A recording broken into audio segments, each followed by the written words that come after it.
If we're talking about the holy trinity of Vietnam War movies, there's no doubt about which ones reign supreme. Indeed, Francis Ford Coppola's Apocalypse Now, Oliver Stone's Platoon, and Stanley Kubrick's Full Metal Jacket will forever be regarded as the most viscerally harrowing glimpses into the physical and psychological toll that the Vietnam War had on a generation of young American men.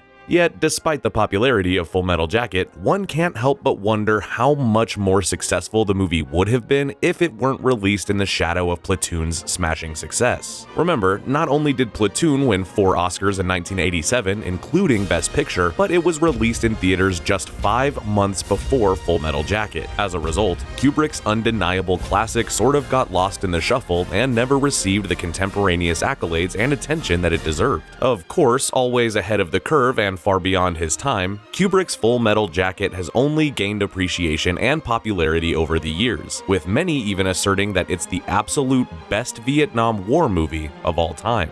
The truth is, Kubrick began working on Full Metal Jacket long before Platoon was in production and has more in common with Apocalypse Now than Oliver Stone's Oscar-winning classic. We'll explain exactly how in this video, along with the film's development, casting process, principal photography, on-set anecdotes, injuries and accidents, and of course, Kubrick's painstaking process that arguably made him the greatest living filmmaker of his time. Never mind the common courtesy of a reach-around, motherfuckers, we're about to find out what the happened to Full Metal Jacket. Following the success of Apocalypse Now in 1979, Kubrick contacted Vietnam War correspondent Michael Herr to work on a project together. As you may recall, Herr wrote the voiceover narration for Apocalypse Now. Upon meeting Kubrick in early 1980, the director expressed interest in collaborating on a story about the Holocaust. However, Kubrick quickly dismissed the idea and opted to make a movie about the Vietnam War instead. Rather than adapting Herr's memoir Dispatches, which chronicled his time covering the Vietnam War as a military reporter, Kubrick suggested using Gustav Hasford's 1979 novel, The Short-Timers, as a blueprint for their screenplay. Herr read the novel in galley form before it was published and agreed it was a masterpiece worthy of adapting to the big screen. By 1982, Kubrick read Hasford's finished novel twice and declared that it was, quote, a unique, absolutely wonderful book, and committed to adapting it as his next big feature film. As a notorious perfectionist, Kubrick began researching the subject at great length in 1983, poring through reels of documentary war footage, reading Vietnamese newspapers on microfilm that he had accessed through the Library of Congress, and examining thousands of photographs from the region and time period. Despite Herr's reluctance to revisit the traumatic subject matter, Kubrick convinced him to co-write the screenplay from a treatment that Kubrick outlined himself. Herr met Kubrick in his home in England every day, and they would break the treatment into specific scenes. Once Herr wrote a draft of the script, Kubrick recruited Hasford to collaborate on the screenplay in 1985. At this time, the project was still titled The Short-Timers. However, Kubrick felt that the audience would expect to see a movie about manual laborers who only put in half days at work. As such, Kubrick changed the name to Full Metal Jacket, a term that he had read in a gun magazine that refers to the standard issue 7.62mm round that has a copper coating covering the lead core of its projectile. This was the primary ammo used by the infantrymen during the Vietnam War. Once the first draft of the script was completed, Kubrick had Herr and Hasford work on subsequent versions independently. According to Herr, he and Hasford had no clue what the other writer was submitting to Kubrick. This led to a messy dispute over credits for the screenplay, with Hasford ultimately threatening to take legal action. At one point, Kubrick wanted to meet with Hasford in person to discuss the script. However, Herr advised Kubrick to avoid the meeting, telling the director that Hasford was, quote, a scary man and a big, haunted Marine. Despite the warning, Kubrick invited Hasford to his home to discuss the project. The meeting went so badly that Hasford never met with Kubrick again, despite Hasford's attempts to remove his name from receiving a story by credit. In the end, he was credited with co-writing the screenplay with Herr and Kubrick. When it came time to cast the film, Kubrick organized a massive search through Warner Brothers, and that extended from the US to Canada. Kubrick encouraged those interested in playing a role in the film to record their own audition on videotape. All told, 3,000 tapes were submitted, with Kubrick personally watching roughly 800 of them to find the right performers for various parts in the film. While Matthew Modine was ultimately cast as the film's lead, Private Joker, Val Kilmer auditioned for the role. According to Modine, Kilmer confronted him in a Hollywood restaurant one day, claiming that Modine stole the lead role from him. However, Modine wasn't even aware of the project at the time, but once he did catch wind that Kubrick was casting for his new film, Modine sent the director footage of his performance in Vision Quest. Meanwhile, Kubrick also cast Modine after seeing clips of his work in Alan Parker's Birdie. More interesting yet,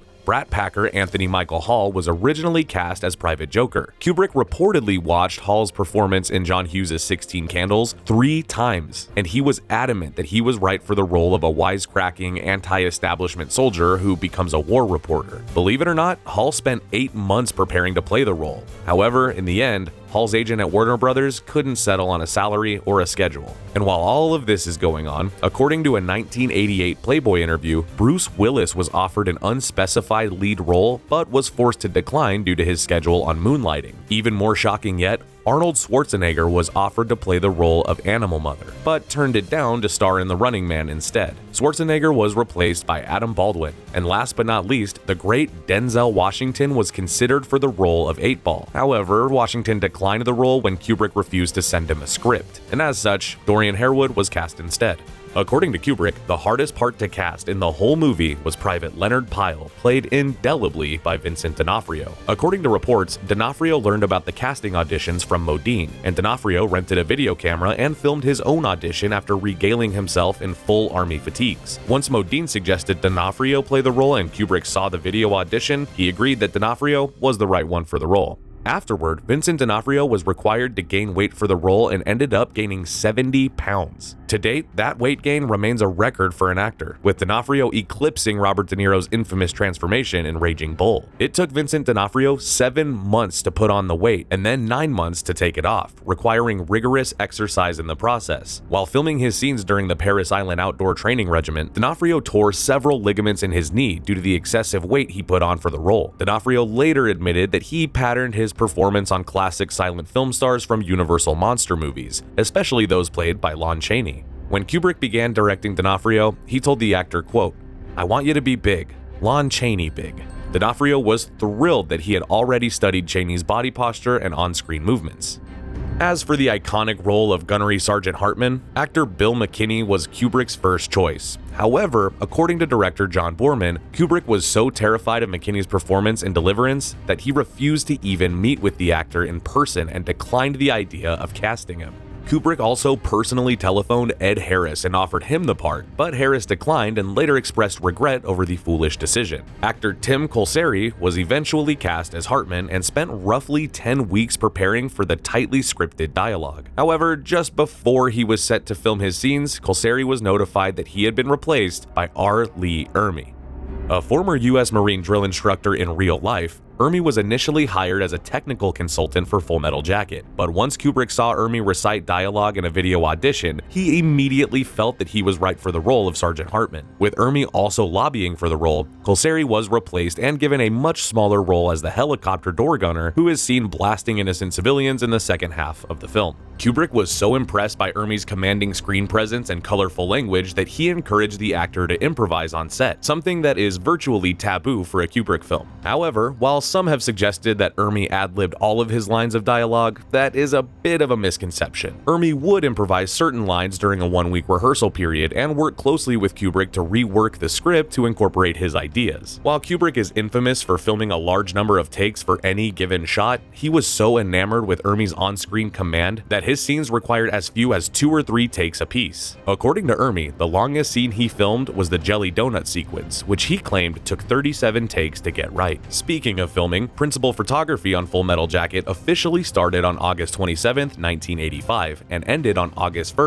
1986, making a nearly 1-year shoot. The production lasted so long that Modine and his wife conceived of, delivered, and celebrated their child's first birthday before filming wrapped. Despite the authenticity of Vietnam sequences in the second half of the film, Full Metal Jacket was shot entirely in England and mostly on a soundstage. In addition to several real locations, most of the action was filmed at Pinewood Studios and Bassingbourn Barracks. The Vietnam scenes were filmed first. The shot of a local prostitute approaching the Marines on a street in Da Nang was the first thing filmed for the movie. The opening shot of the film, in which the Marines have their heads shaved, was the final shot filmed for the movie. The cast also had to have their heads shaved every day to maintain the continuity. Although the film was essentially shot in reverse order, we'll go through the movie chronologically to keep things as clear as possible. For instance, during the opening Paris Island training regiment, Ermey helped supervise the recreation of the interior set based on his experience in the Marines. Meanwhile, Kubrick and his cinematographer Douglas Milsom, the focus puller for Kubrick's longtime DP John Alcott, employed a special camera lens during the training sequence inside the barracks that kept every character in focus simultaneously. The idea was to visually represent the feeling that everyone was in the same boat and no one character was more important than the other,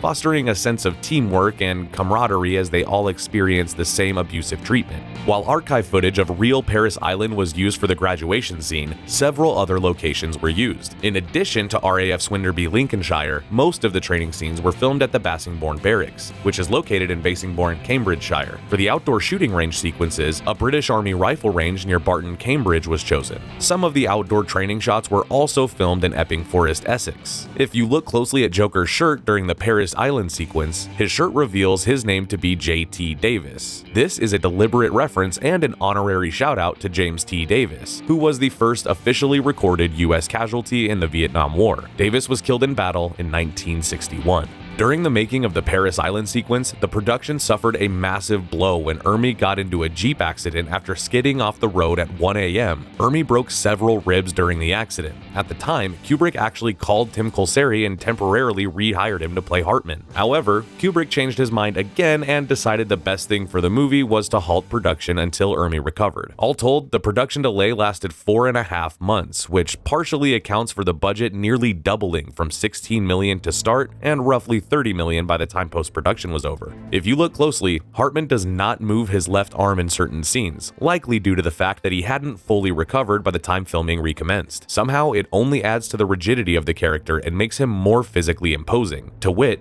Kubrick deliberately kept Ermey isolated from the rest of the cast and forbade him from bonding with any of them in order to keep the soldiers afraid of him with natural on-screen reactions. Part of the movie's realism also derives from the fact that the cast was put through authentic Marine Corps boot camp conditions, replete with Ermey barking orders at the actors for 10 hours a day. During the basic training sequence, the scene in which Joker and Cowboy mop the bathroom floor took 62 takes to complete. By contrast, Private Pyle's graphically visceral suicide took only 5 takes to get right. Although the Paris Island portion had its fair share of mishaps and setbacks, filming the Vietnam scenes proved much more problematic. After studying photos of the Vietnamese city of Hue, Kubrick opted to recreate the city by filming at Beckton Gas Works in London's East End, an abandoned gas line factory that had been shut down and scheduled for demolition. To build a bombed-out city, Kubrick had buildings detonated and wrecking balls to destroy certain buildings in the area. According to Modine, filming at Beckton Gas Works was extremely difficult due to the toxic environment, which included asbestos contamination and hundreds of other harmful chemicals. At one point, Modine also fought with Kubrick over leaving the set to accompany his wife, who was giving birth at the time and scheduled to have a C-section. Kubrick was adamant that Modine did not need to be present for the birth of his child and insisted that the actor remain on set for the duration. Modine ultimately left anyway to be by his wife's side and welcome their newborn baby, but only after threatening to cut his hand to be sent to the hospital. To make matters even worse, Modine's most difficult scene in the film comes when he kills the underage female sniper at the end of the movie. The sniper death scene was also filmed at Beckton Gas Works. Additional scenes set in Vietnam were filmed at the Millennium Mills and the Norfolk Broads. Modine was also encouraged by Kubrick to keep a journal while making the movie and chronicled his experience on the set. The diary was adapted into Modine's 2005 memoir, Full Metal Jacket Diary, and was turned into an interactive app in 2013. Before delving into the Vietnam scenes, it's worth noting that DP Douglas Milsom utilized a camera with a shutter that was out of sync as a way to recreate the chaotic realism on the battlefield. The effect was subsequently used by Oscar winner Janusz Kaminski in Saving Private Ryan. Kubrick also opted to shoot the film in a full-frame aspect ratio of 1.331, although most theaters in the US cropped off the top and bottom of the frame and exhibited the film in spherical widescreen format. Speaking of the authenticity of the Vietnam War scenes in the film, Kubrick went to great lengths to recreate Vietnam as accurately as possible. For instance, Kubrick had his cast consume real Vietnam War food rations for the scenes in which the Marines eat on screen. Kubrick also ordered a full-scale plastic replica jungle to be delivered to the set in England from California. Yet once he took a look at it, Kubrick grumbled,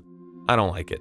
get rid of it. The fastidious filmmaker proceeded to order 200 real palm trees from Spain and roughly 100,000 plastic exotic plants from Hong Kong. During Cowboy's death scene, a smoky edifice can be seen in the background, which bears an eerie resemblance to the black alien monolith featured in Kubrick's sci-fi masterpiece 2001: A Space Odyssey. Despite being a notorious control freak who obsessed over the minute details in every frame of his movies, Kubrick claimed the presence of the monolith in Full Metal Jacket was, quote, an extraordinary accident that he only noticed while watching dailies. The scene in which the Marines slowly advance in their attempt to rescue 8-Ball from sniper fire took more than 4 weeks to complete. Harewood, who plays 8-Ball, described the painstaking experience as, quote, lying on the ground for a whole month. Harewood was sent to the hospital twice during production after his eardrums were blown out from the loud explosions on set. Oof. Furthermore, to establish a sense of hyper-realism, Kubrick acquired 4 decommissioned M41 army tanks from a military general in Belgium, who was a huge fan of Stanley Kubrick. Meanwhile, Kubrick and his production team lease and paint the S-55 Westland Wessex helicopter seen in the film in order to resemble the Marine Corps Sikorsky H-34 Choctaw used in the real war.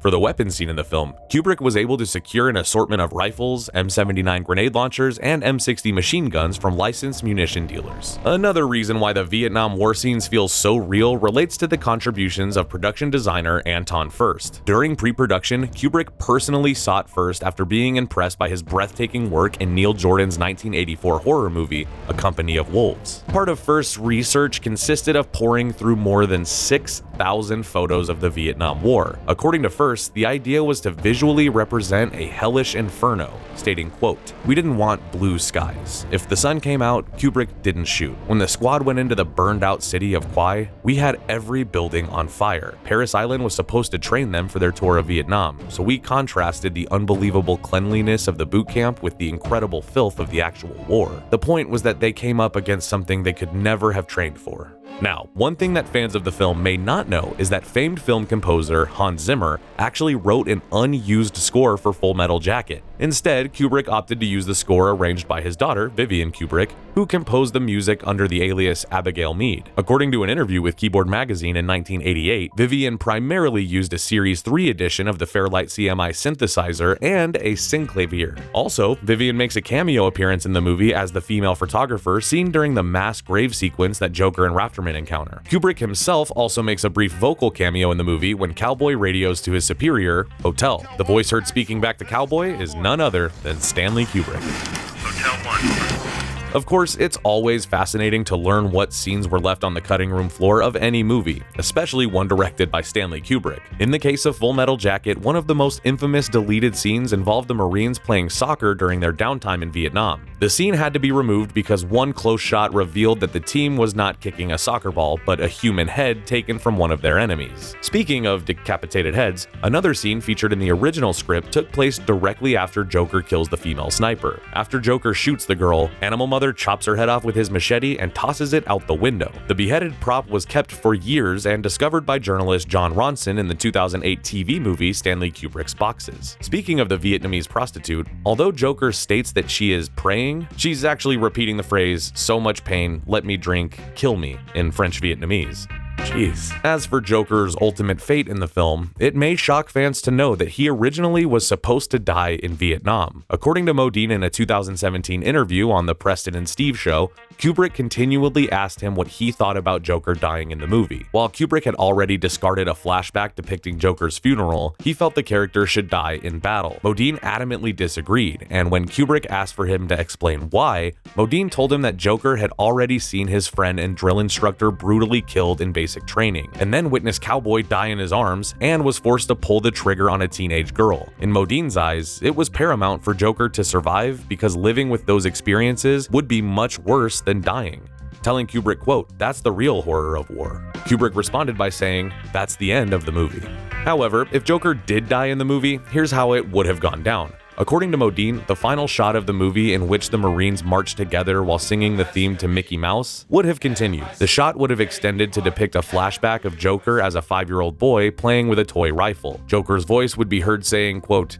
"Your feet tell your head to pick your body up, and to run from these things that pursue you. Just as Joker pretends to die as a boy playing with his rifle, he shot for real during an ambush while marching with his platoon in Vietnam. Whether Modine convinced Kubrick to drop the scene, it was ultimately dismissed from the final cut. And by the way, instead of the Mickey Mouse theme, the music for Woody Woodpecker was originally planned to be used for the final platoon march. However, Kubrick was unable to obtain the rights to the song and replaced it with Mickey Mouse. Without dwelling on the obvious post-release legacy of the film, that's basically the crux of what the happened to Full Metal Jacket. The film took roughly 1 year to film, with Kubrick's meticulous attention to detail informing the entire production. The movie overcame numerous on-set mishaps and unforeseen accidents that led to costly schedule delays that ballooned the budget to nearly double. And yet, looking back, none of the production drama had any significant bearing on the final result. Full Metal Jacket remains one of the all-time best Vietnam War movies that deserves a rightful rank alongside Apocalypse Now and Platoon.